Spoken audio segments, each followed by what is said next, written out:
अऊज़ु बिल्लाहि मिनश शैतानिर रजीम बिस्मिल्लाहिर रहमानिर रहीम।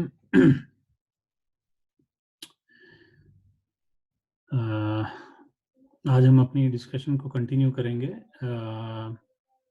प्रोनाउंस की, जो हमने कल कर रहे थे। अभी हमने सिर्फ थर्ड पर्सन मैस्कुलिन और फेमिनिन जो प्रोनाउंस हैं ये कल पढ़े थे। तो आज हम थोड़ा सा आगे देखते हैं कि सेकंड पर्सन और फर्स्ट पर्सन के जो प्रोनाउंस हैं वो कौन से हैं। ठीक है। अच्छा, इसमें मैं थोड़ा वादे कर दूं, प्रोनाउंस ये जब हम अभी प्रोनाउंस ये कह रहे हैं, ये डिटैच्ड प्रोनाउंस इनको कहते हैं। ठीक है, यानी ये इटसेल्फ एक वर्ड है। ठीक है, ये किसी चीज के साथ जुड़े हुए नहीं है, मतलब अटैच्ड फॉर्म में नहीं है, ये डिटैच्ड फॉर्म है। ठीक। कल हमने जिस तरह पढ़ा था कि थर्ड पर्सन के अंदर हमारे पास सिंगुलर में मैस्कुलिन में जो है वो पहले आते हैं हुआ, फिर ड्यूअल हुमा, और प्लूरल जो है वो हुम। ठीक है। फेमिनिन हमने कहा था हिया, हुमा और हुन्ना। ठीक है। मैस्कुलिन में इसका क्या बनता था, ही और दे। ठीक है, दे ड्यूअल मैस्कुलिन और दे प्लूरल मैस्कुलिन। फेमिनिन में हिया जो है वो शी के लिए था, और हुमा और हुन्ना ये दे के लिए हैं, लेकिन ड्यूअल फेमिनिन और प्लूरल फेमिनिन रिस्पेक्टिवली। ठीक है। अच्छा, आज सेकंड जो पर्सन है उसमें भी हम मैस्कुलिन और फेमिनिन में ये डिवीजन जो है रखेंगे। उसमें मैस्कुलिन में सबसे पहले जो है जो हमारा है सिंगुलर के अंदर वो है अंता। ठीक है। अच्छा, अंता क्या है? अंता बेसिकली है जब हम किसी एक सिंगल पर्सन से बात कर रहे हैं। ठीक है, किसी एक बंदे से बात कर रहे हैं और वो बंदा हमारे सामने है। ठीक है, सेकंड पर्सन है ना, यानी जिससे कह लें कि कलाम हो रहा है। ठीक है, वो एक बंदा है। जैसे हम ये कहते हैं कि जी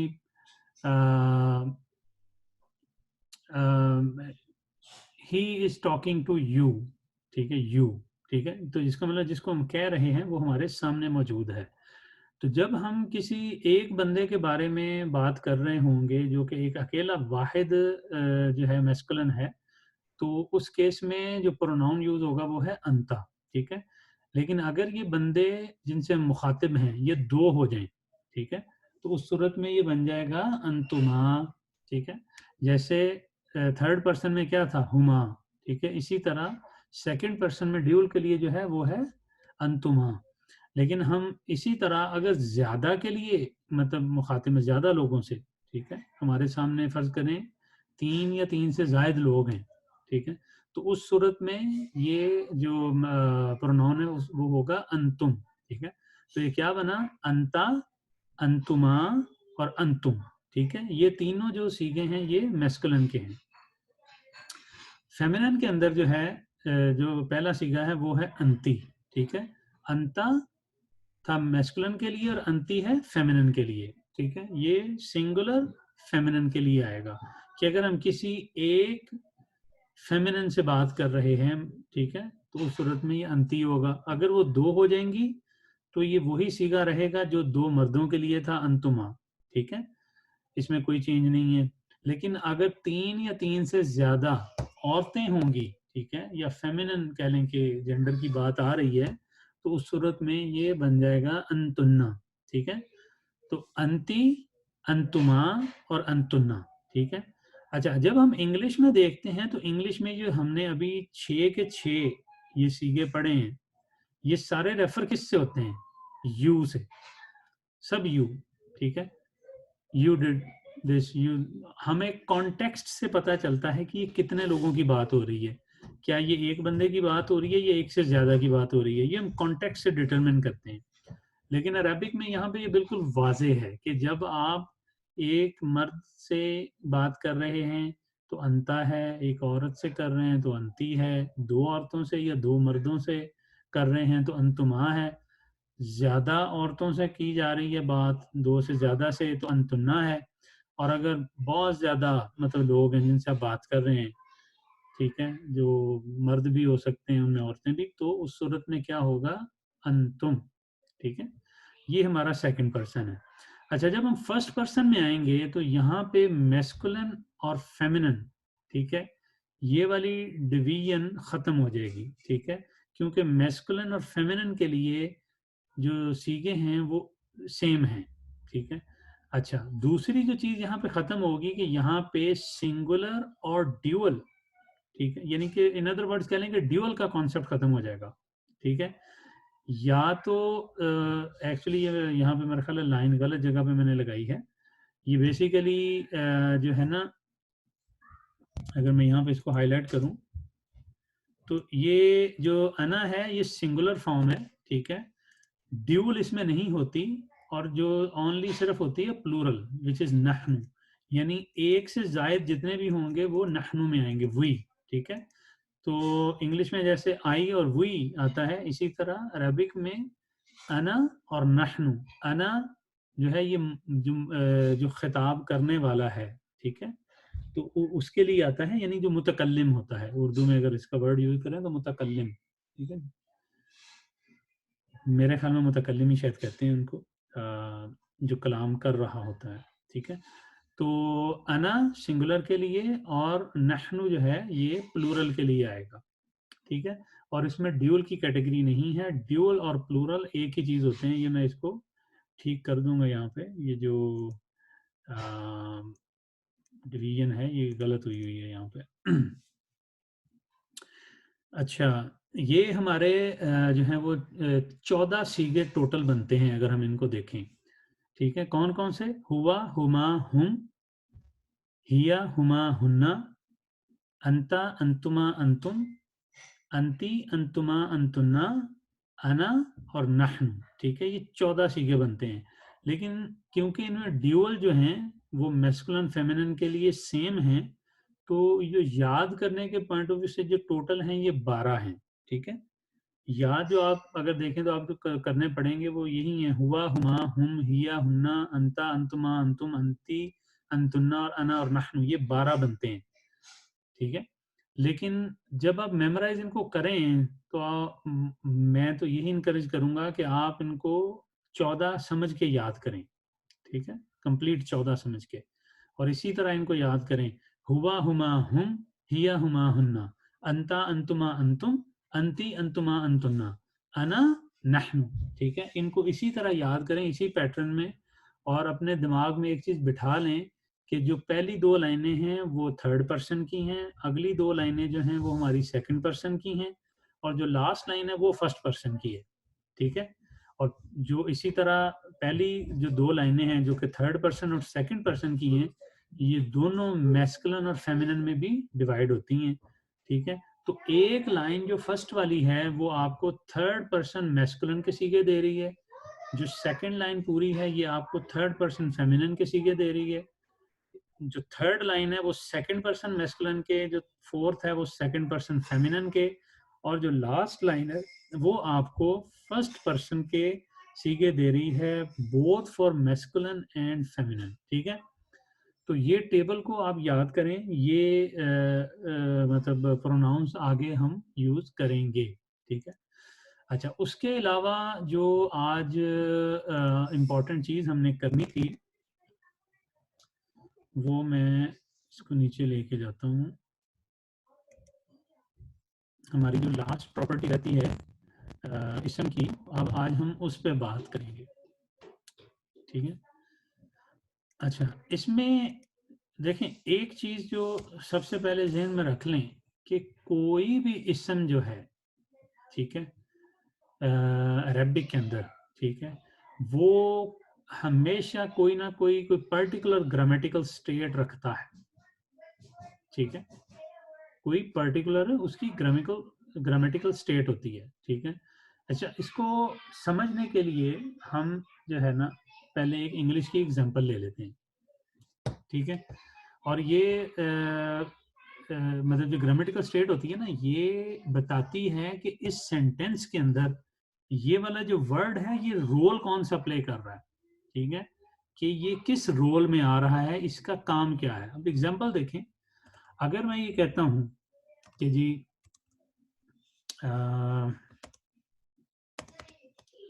हाँ जी, मैं अगर कहता हूँ कि जी अहमद, ठीक है, एट द एप्पल, ठीक है,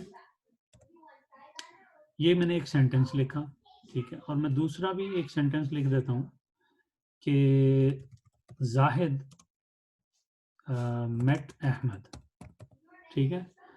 अच्छा, अब इन दो जो सेंटेंसेस हैं, अगर मैं इसमें पूछूं कि इन दोनों के अंदर जो अहमद है ये क्या रोल प्ले कर रहा है, ठीक है, ये दोनों इंग्लिश के सेंटेंसेस हैं, लेकिन इन दोनों के अंदर अहमद जो है ये क्या रोल प्ले कर रहा है, क्या उसका पहले में रोल है और क्या उसका दूसरे में रोल है, तो क्या कहेंगे आप?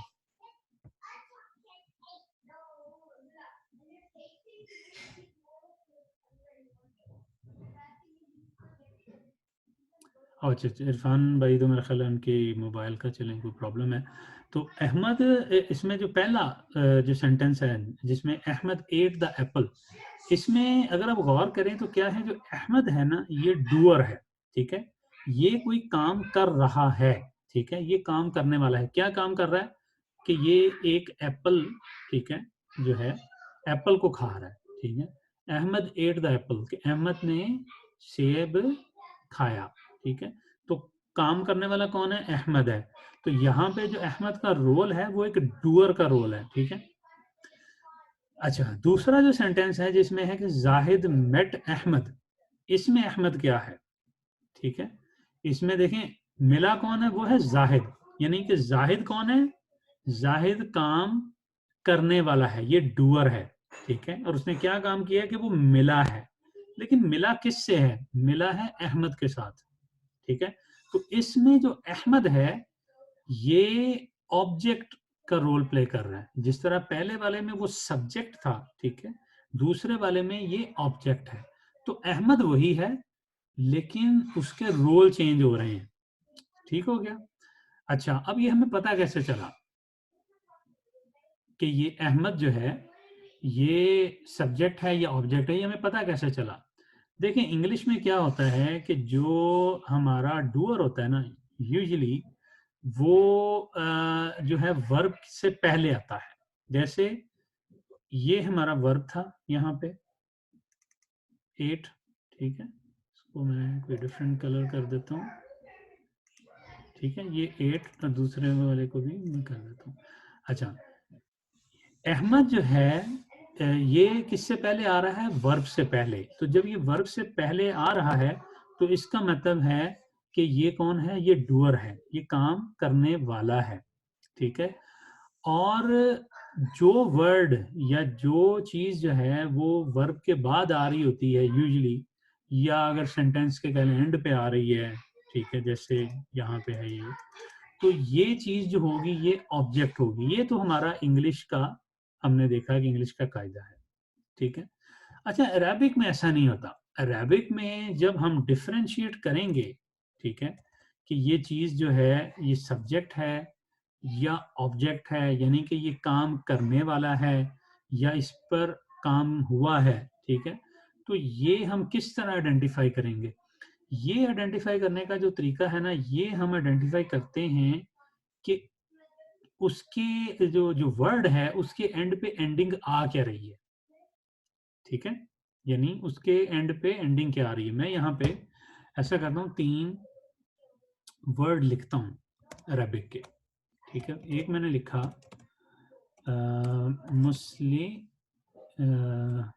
मुन, ठीक है। एक मैंने लिखा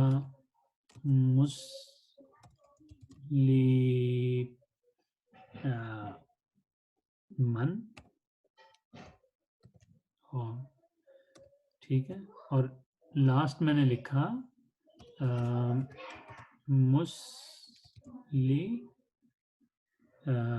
मिन, ठीक है। ये मैंने 3 लफ्ज लिखे हैं। अच्छा, इनका मतलब क्या होगा अगर हम पहले इनका मीनिंग देखना चाहें कि इन तीनों वर्ड्स का क्या मतलब है, ठीक है। तो देखें जो मुस्लिम है ना, इसका मतलब है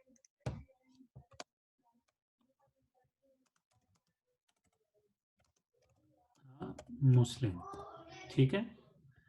जो मुस्लिमन है इसका मतलब है अ मुस्लिम, ठीक है। और जो मुस्लिमिन है इसका मतलब है अ मुस्लिम। अब आप हैरान हो रहे होंगे कि भाई ये तीनों का अगर मतलब जो है ये मुस्लिम ही है, तो हम इन मतलब तीन क्यों है हमारे पास, मुस्लिम मुस्लिमन और मुस्लिम, ठीक है, इन तीनों की क्या जरूरत है, किसी एक से क्यों नहीं काम चल जाता। तो देखें ये अगर हम ऊपर देखें तो अहमद, इन दोनों एग्जांपल्स के अंदर भी तो एक अहमद वही है ना, ठीक है। लेकिन वहां पे हमारे पास ये आइडेंटिफाई करने का एक पैटर्न मौजूद है कि जो चीज वर्ब के बाद आई है वो ऑब्जेक्ट है, और जो उससे पहले आई है वो सब्जेक्ट है, ठीक हो गया। इसी तरह यहाँ पर हमारे पास जो आइडेंटिफाई करने का तरीका है वो है कि जो उसकी एंडिंग है, जो उस वर्ड की एंडिंग है, वहां से हम ये आइडेंटिफाई करेंगे कि इसका सेंटेंस के अंदर रोल क्या है, ठीक है। अच्छा, अभी फॉर द टाइम बीइंग हम इसको ऐसे समझ लें कि जो हमारा ये वर्ड है, एक सेकंड,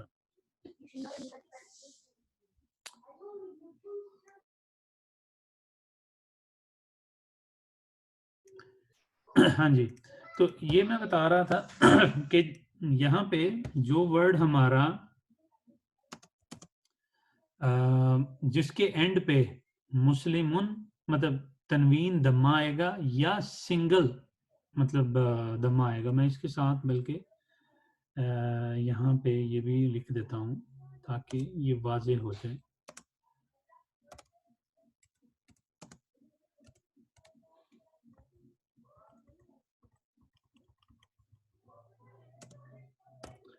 ठीक है जी, अल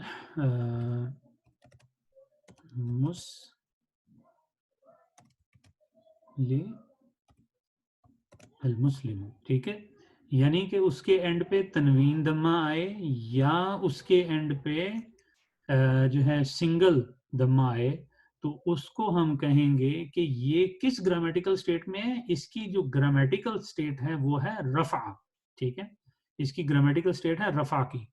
तो ये मैं यहाँ पे लिख देता हूँ, ये इसकी जो है वो ग्रामेटिकल स्टेट है रफून। रफून में रफा कहेंगे, रफून जाहिर बात है लिखने में रफून ही आएगा, लेकिन अगर आप रफून भी कह देंगे तो वो मतलब गलत नहीं है।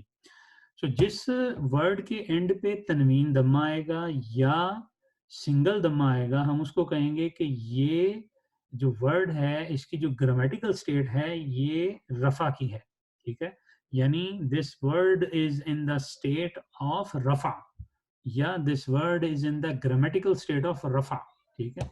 अच्छा, इसी तरह जो हमारा ये वर्ड है अल मुस्लिमन या अल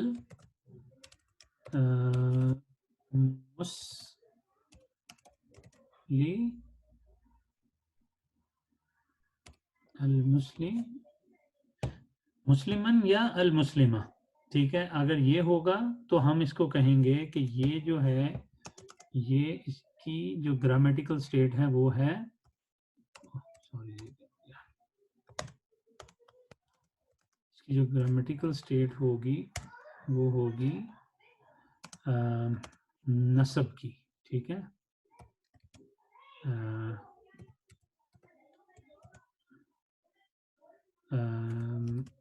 नस्बुन, ठीक है।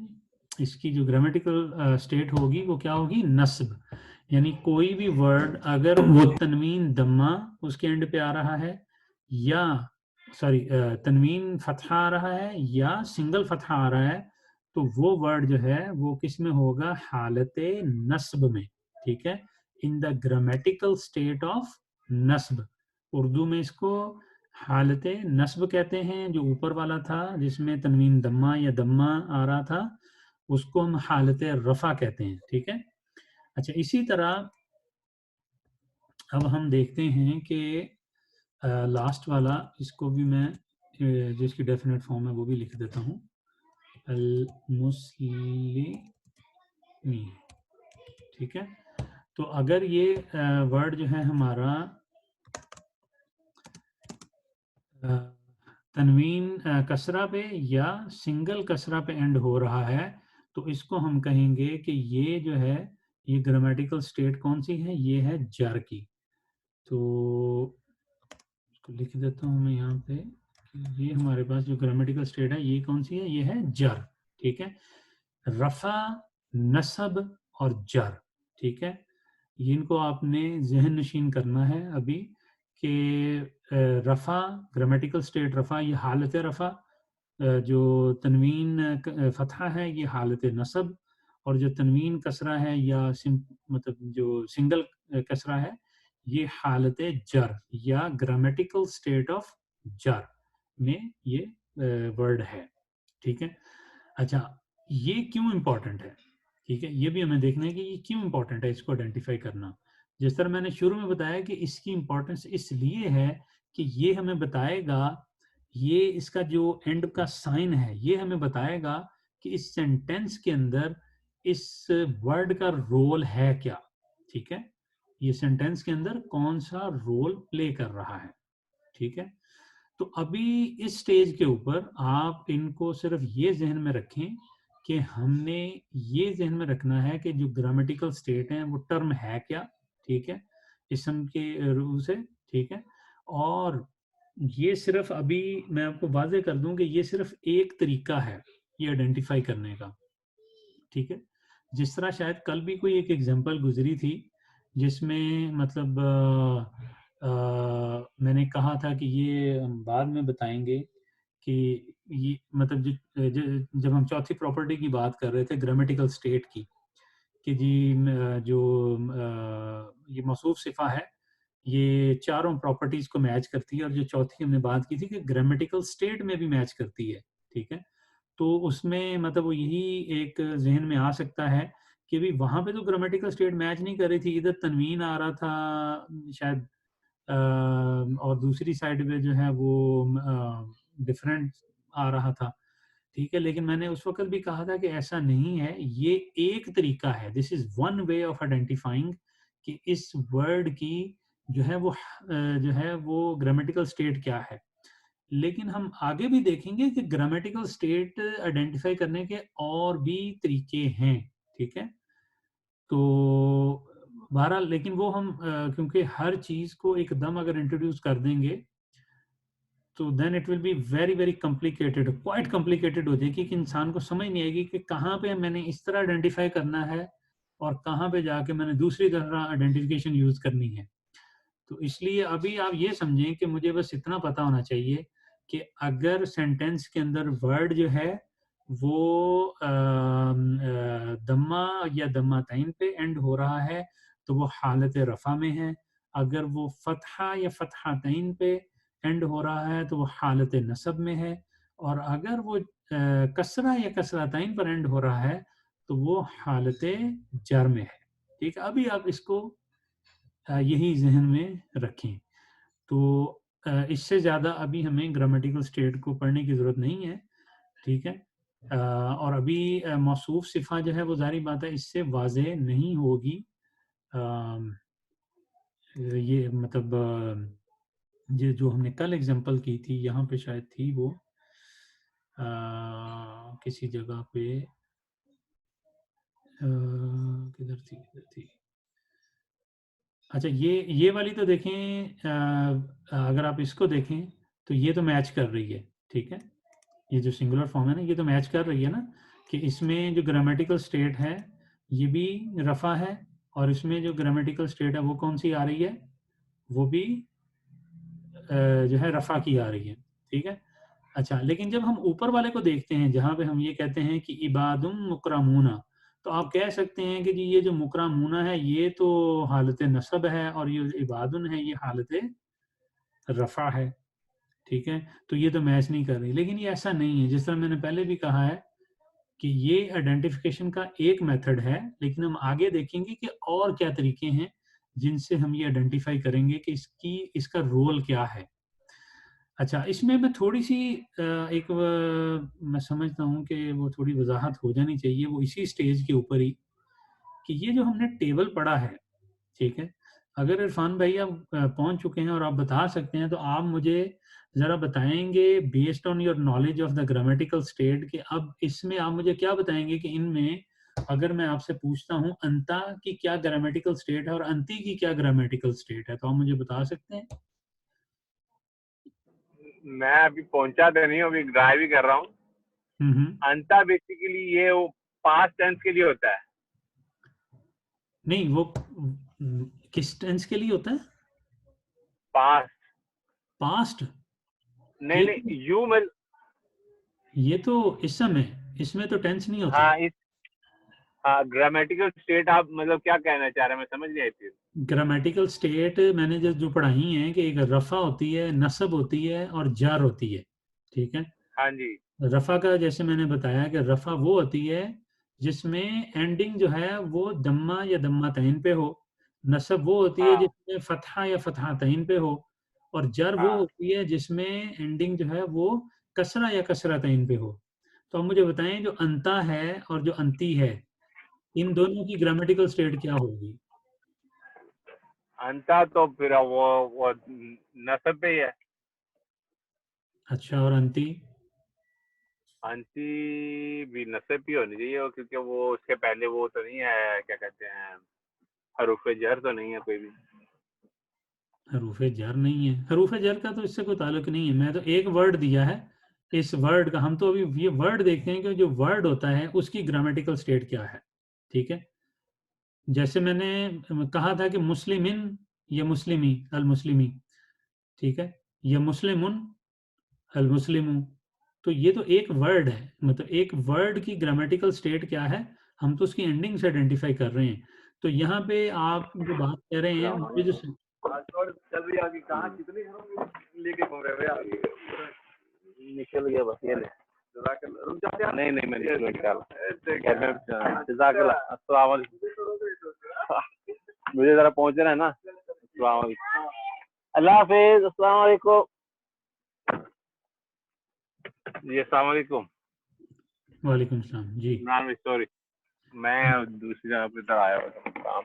अच्छा। अच्छा। तो यानी अब आपको क्वेश्चन समझ आ गई जो मैंने किया है? क्या क्वेश्चन तो समझ आ गई है, लेकिन अब आंसर मुझे समझ नहीं आ रहा क्या है उसका। अच्छा, चलें, बहरहाल मैं इसको थोड़ा वजाहत कर देता हूँ। मैं इसी कन्फ्यूजन को दूर करने के लिए ही ये क्वेश्चन किया था कि देखें, जो प्रोनाउंस होते हैं ना, ठीक है, इनको सबसे देखें, इनकी हम देखते हैं कि ये इसम है, ये ज़हन में रखें। ठीक है। ये इसम है और ये भी अपनी वही चार प्रॉपर्टीज होल्ड करते हैं। कौन कौन सी? देखिए, पहली चीज़ है टाइप। ठीक है। वो टाइप में होता है कि ये डेफिनेट है या इनडेफिनेट है। तो जो प्रोनाउन होते हैं ना, ये होते ही डेफिनेट है, ये ज़हन में रखें, ये इनडेफिनेट नहीं होते। ठीक है। They are always considered as definite. क्यों? उसकी वजह यह है कि इनकी नेचर इस तरह की है। जब हम कहते हैं ना शी, तो इसका मतलब है कि हम एक शी को स्पेसिफाई कर रहे हैं यहाँ पे। ठीक है। एक शी स्पेसिफाई हो रही है जिसके मुतालिक बात होने लगी है। तो ये डेफिनेट ही होते हैं, पहली चीज। अच्छा, दूसरी चीज होती है जेंडर। ये मैं आपका माइक थोड़ी देर के लिए इसको कर रहा हूँ क्योंकि ये शोर अदरवाइज रिकॉर्ड होगा। अच्छा, जेंडर। ठीक है। जेंडर हम इनका कैसे आइडेंटिफाई करेंगे? देखें, वो तो टेबल से आइडेंटिफाई हो गई, ये जो सामने टेबल है इसमें पता चल जाएगा कि जेंडर कौन सा है। जैसे मैं अगर अंता कहूंगा तो इसका जेंडर मैस्कुलिन है। ठीक है। अगर मैं मसलन कहूंगा अंतुम, तो इसका इसका भी मैस्कुलिन है जेंडर। ठीक है। अगर मैं कहूंगा हुन्ना तो इसका फेमिनिन है। तो जेंडर भी इनका टेबल से आइडेंटिफाई हो जाएगा। पीछे चीज आ जाती है अब थर्ड वाली कि नंबर, इनका नंबर कैसे पता चलेगा? देखें, वो भी टेबल से पता चल जाएगा हमें कि टेबल के अंदर अगर वो सिंगुलर वाले कॉलम में है तो इसका मतलब है कि उसका नंबर सिंगल वाला है। अगर वो प्लूरल में है तो प्लूरल है, ड्यूअल है तो ड्यूअल है। तो नंबर भी पता चल गया। तो हमने तीन चीजें देख ली कि टाइप इसकी कंफर्म है कि वो हमेशा डेफिनेट होगी। जेंडर और नंबर जो है ये दोनों हमें टेबल से पता चल जाएंगे। अब जब बात है कि ग्रामेटिकल स्टेट की, तो ग्रामेटिकल स्टेट जो है ना, ये ज़हन में रख लें कि इनकी जो ग्रामेटिकल स्टेट होती है ना, वो आप इस तरह आइडेंटिफाई नहीं करेंगे। अगर मैं ये कहूँ ना कि जी अंता जो है ये हालत नसब में है और जो अंती है वो हालत जर में है, तो ये गलत होगा। ठीक है। इनकी जो ग्रामेटिकल स्टेट आइडेंटिफाई करने का तरीका है ये डिफरेंट होता है, ये हम बाद में पढ़ेंगे। ठीक है।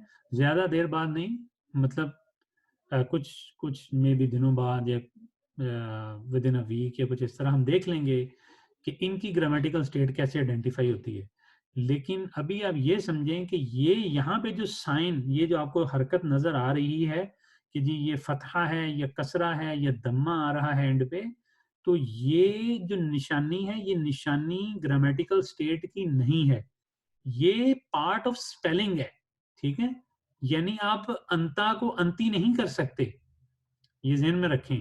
जैसे अहमद जो था, हमने सेंटेंस में देखा था कि अहमद एट द एप्पल, ठीक है, और दूसरे में अहमद एंड पे आ गया था, तो इसका मतलब है कि अगर एंड पे आना होगा तो हम उसको मतलब अंता को अंती कर देंगे, ऐसा नहीं होगा, ठीक है। ठीक है, अगर आप अहमद तो चलें, अगर आप कहेंगे कि जी वो तो प्रॉपर एक नेम है, तो अगर आप ही लगा लें, ही एट द एप्पल, ठीक है। तो दूसरे में अगर आप कर लें कि जी अहमद मेट हिम, ठीक है, तो ऐसा नहीं होगा कि आप अंता को अंती कर दें, क्योंकि अंती कर देंगे वो तो फेमिनिन बन जाएगा। तो ये फिक्स होते हैं, ठीक है। इनकी जो एंडिंग है वो ये डिटरमिन नहीं करेगी कि इनकी ग्रामेटिकल स्टेट ये है। इनकी ग्रामेटिकल स्टेट को हम बाद में पढ़ेंगे, लेकिन वैसे जनरली जो मतलब हमने पढ़े हैं नाउन्स, उनका आप ये समझ लें कि जो उनकी एंडिंग है वो डिटरमिन करती है कि इसकी स्टेट क्या है। और ये भी मैंने वाज़ेह कर दिया था कि एंडिंग जो है वो सिर्फ एक तरीका है, is one of the ways to identify कि इस जो इसम है, इसकी मतलब जो मतलब कह लें कि जो रोल है सेंटेंस के अंदर वो क्या है, ठीक है। ये मतलब वो कहते हैं ना, वो कुल कायनात नहीं है कि इसी तरह ही हमने आइडेंटिफाई करने हैं, ये एक वन वे है। तो इसमें अगर कोई कन्फ्यूजन रह गई हो तो वो मेरा ख्याल है क्लियर कर लें। आज हम इतना ही पढ़ेंगे कि आप टेबल आप मेमोराइज करें और आप ये देखें कि जो इनकी जो ग्रामेटिकल स्टेट है, इसको हम किस तरह से आइडेंटिफाई करते हैं, और वर्ड जो है वो किस हालत में होगा, किस साइन की बेसिस के ऊपर या किस हरकत की बेसिस के ऊपर। ठीक हो गया जी? अगर कोई क्वेश्चन है तो पूछ लें।